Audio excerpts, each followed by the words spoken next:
ও মেরে মুহতারাম ভাইও, উম্মাহাতুল মুমিনিন হযরত আম্মা জান আয়েশা সিদ্দিকা রাদিয়াল্লাহু তাআলা আনহা বর্ণনা করেছেন, এই শাবানের রজনীতে নবীজি সাল্লাল্লাহু আলাইহি ওয়াসাল্লামের পালা ছিল আমার ঘরে।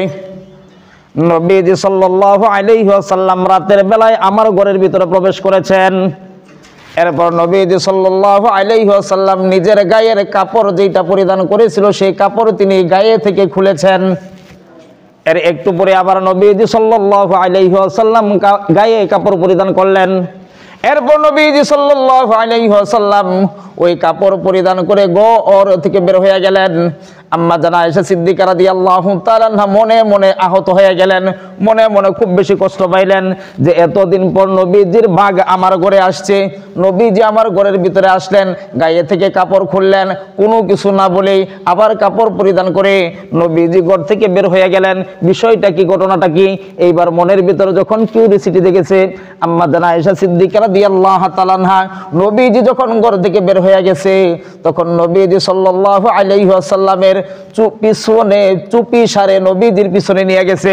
অর্থাৎ আম্মা জান আয়েশা সিদ্দিকা রাদিয়াল্লাহু তাআলা আনহা চুপি সারে নবীজি সাল্লাল্লাহু আলাইহি ওয়াসাল্লামের পিছে অনুসরণ করলো যে নবীজি কি আমার কোনো সতীনের ঘরে যায় নাকি, এটা একটু দেখবো। তো আম্মা জান আয়েশা সিদ্দিকা রাদিয়াল্লাহু তাআলা আনহা দেখলেন, আরে না না না, নবীজি সাল্লাল্লাহু আলাইহি ওয়াসাল্লাম কোনো সতীনের ঘরে যায় নাই। তো নবীজি গেছে এটা কোথায়? আল্লাহু আকবার, আল্লাহু আকবার। আমার নবীজি সাল্লাল্লাহু আলাইহি ওয়াসাল্লাম জান্নাতুল বাকি, ওই জান্নাতুল বাকির কবরস্থানের মাঝে গেছে।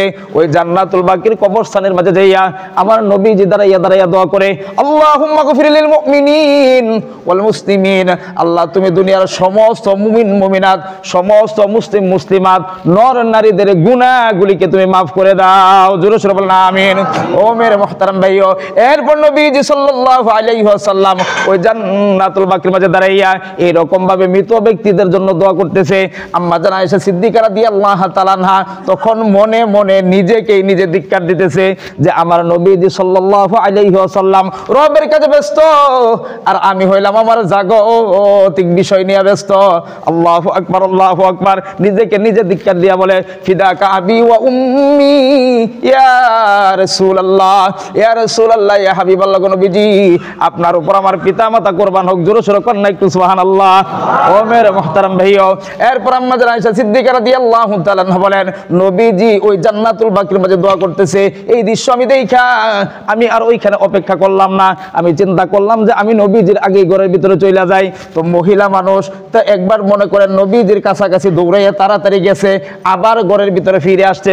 স্বাভাবিকভাবে দমটা একটু ঘন হয়েছে কিনা? আমরাও যখন কোনো কাজে দৌড়াদৌড়ি করি তখন আমাদের শ্বাসটাও একটু ঘন হয় কিনা বলেন? আম্মা জান আয়েশা সিদ্দিকা রাদিয়াল্লাহু তাআলা আনহা ঘরের ভিতরে এসে বিছানার মাঝে বসলেন অথবা শুইলেন, তখন দমটা ঘন হয়ে গেছে, বারবার শ্বাস নিতেছে। এমন সময় নবীজি সাল্লাল্লাহু আলাইহি ওয়াসাল্লাম ঘরের ভিতরে আগমন করলেন। ঘরের ভিতরে আগমন কইরা নবীজি সাল্লাল্লাহু আলাইহি ওয়াসাল্লাম আম্মা জান আয়েশা সিদ্দিকা রাদিয়াল্লাহু তাআলা আনহাকে বলে, ও রে আয়েশা, তোমার এই অবস্থা কেন? তুমি এমন কেন করতেছ? তখন আয়েশা রাদিয়াল্লাহু তাআলা আনহা পূর্বের সমস্ত ঘটনা খুইলা বলে, ইয়া রাসূলুল্লাহ, আমি তো এমনটা মনে করছিলাম। তো এইবার নবীজি সাল্লাল্লাহু আলাইহি ওয়াসাল্লাম আয়েশা সিদ্দিকা রাদিয়াল্লাহু তাআলা আনহাকে বলে, ও রে আয়েশা, তুমি মনে করেছো আল্লাহ এবং তার রাসূল তোমাকে ঠকাবে? আরে না না না, আল্লাহ এবং তার রাসূল তোমাকে ঠকাবে না। জাআনি জিবরাইল আলাইহিস সালাতু ওয়াস সালাম, আজকে এই তো কিছুক্ষণ পূর্বে আমার কাছে হযরতে জিবরাইল আলাইহিস সালাতু ওয়াস সালাম আগমন করেছিলেন। আর জিবরাইল আলাইহিস সালাতু ওয়াস সালাম আয়েশা আমাকে এই মর্মে ওহীর মাধ্যমে জানিয়ে দিয়েছে, ইয়া রাসূলুল্লাহ, ইয়া হাবিবাল্লাহ, নবীজি আজকের এই রজনী শাবান মাসের অর্ধ রজনী, অর্থাৎ লাইলাতুন নিসফি মিন শাবান, সেই রজনীটা হইল আজকের রজনী।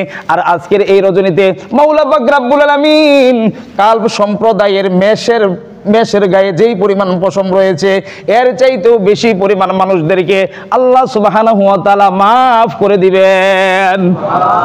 এরপর নবীজি সাল্লাল্লাহু আলাইহি ওয়াসাল্লাম বলে, ও রে আয়েশা, আজকের রাত্রিতে তুমি যদি আমাকে একটু অনুমতি দাও তাহলে আমি আমার রবের সন্তুষ্টির জন্য আমি একটু ইবাদতে দাঁড়াইয়া যাব। সুবহানাল্লাহ বলেন। আম্মা জান আয়েশা রাদিয়াল্লাহু তাআলা আনহা বলে, ইয়া রাসূলুল্লাহ, ইয়া হাবিবাল্লাহ, ফিদাকা আবি ওয়া উম্মি, আপনার উপর আমার পিতামাতা কুরবানি হোক, আপনি দাঁড়াইয়া যান তাহাজ্জুদের নামাজের মাঝে। এরপর নবীজি সাল্লাল্লাহু আলাইহি ওয়াসাল্লাম ইয়া লম্বা সেজদার মাঝে দাঁড়িয়ে গেছে, সাজদাতান তাবিলা, ইয়া বিশাল লম্বা সেজদা। বলে কতটা লম্বা সেজদা? আল্লাহু আকবার, আল্লাহু আকবার। আম্মা জান আয়েশা সিদ্দিকা রাদিয়াল্লাহু তাআলা আনহা বলে নবীজি এত লম্বা সেজদার মাঝে দাঁড়াইছে যে নবীজি এত লম্বা সেজদার মাঝে দাঁড়াইছে আমি নিজেই মনে করতেছিলাম যে নবীজি মারা গেল কিনা। আল্লাহু আকবার বলবেন না? নবীজি মারা গেল কিনা আমি এমনটা মনে করতেছিলাম, এত লম্বা সেজদা চিন্তা করা যায় নাকি। এরপর আম্মা জান আয়েশা সিদ্দিকা রাদিয়াল্লাহু তাআলা আনহা বলে যে আমি নবীজি মারা গেল কিনা এই জিনিসটা নিশ্চিত হওয়ার জন্য অন্ধকার ঘরের ভিতরে হাত দিয়ে, এরকম অনেক সময় অন্ধকার আমরাও খুঁজি কি খুঁজি না, তো এইরকম হাত চালান দিয়ে নবীজিকে খুঁজলো। এইভাবে খুঁজা যখন নবীজি সাল্লাল্লাহু আলাইহি ওয়াসাল্লামের পায়ের মাঝে যাইয়া আয়েশা রাদিয়াল্লাহু তাআলা আনহার হাত লাগা গেল। স্বাভাবিকভাবে পায়ের তলার মাঝে হাত লাগলে একটু সুরসুরি লাগে কিনা, তো একটু সুরসুরি লাগে গেছে, নবীজির পাটা একটু নইরা উঠছে। আম্মা জান আয়েশা সিদ্দিকা রাদিয়াল্লাহু তাআলা আনহা বলেন নবীজির পা যখন নাড়া দিয়ে উঠলো তখন আর আমার বুঝতে বাকি নাই যে নবীজি মারা যায় নাই, নবীজি হয়তো সেজদার মাঝে আছে।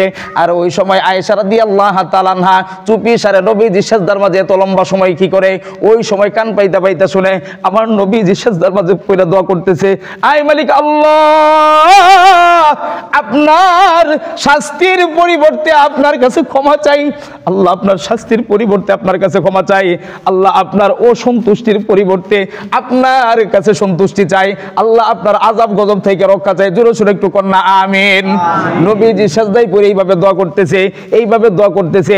এরপর নবীজি ওই দোয়ার শেষ অংশ বলে কি, আল্লাহ আমি আপনার প্রশংসা করে শেষ করতে পারবো না, আল্লাহ আমি আপনার প্রশংসা করে শেষ করতে পারবো না, বরং আপনি হলেন তেমন যেমন আপনি আপনার নিজের ব্যাপারে বর্ণনা করেছেন, আপনার প্রশংসা করে আমার দ্বারা সম্ভব না, আমার দ্বারা শেষ না।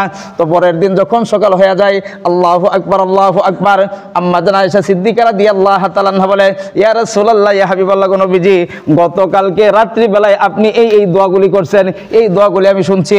তখন নবীজি বলে ওরা আয়েশা শুনো শুনো শুনো, আজকের এই যে পবিত্র রজনীগত হইল অর্থাৎ শবে বরাতের রাত্রি লাইলাতুন নিসফি মিন শাবান, এই লাইলাতুন নিসফি মিন শাবানের রাত্রিতে আল্লাহ সুবহানাহু ওয়া তাআলা 6 প্রকারের মানুষদেরকে ব্যতীত বাকি সকল মানুষের গুনাহ ক্ষমা করে দেয়।